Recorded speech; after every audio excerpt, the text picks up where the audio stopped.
Now, Moody's has slashed India's growth estimate for the current year to 9.1% from 9.5% earlier, saying that high fuel and fertilizer import bill could limit the government's capital expenditure.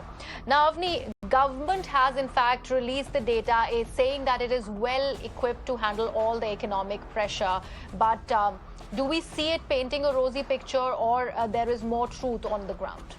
Well, as far as Moody's is concerned, it has taken a lot of factors into account because a lot has changed over the last few months, globally, as well as the impact of that in India. So all of that being taken into account, the growth projections have been slashed for India from 9.5% to 9.1%.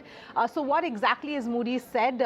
Basically that India is extremely vulnerable to high oil prices, high fuel costs, and fertilizer bills is likely to weigh down on the government finances, and it could limit the planned capital spending. So that is the impact this could have. Now remember, India imports about 80 to 85% of the oil requirements. So obviously any spike in crude oil prices globally has a direct impact on India.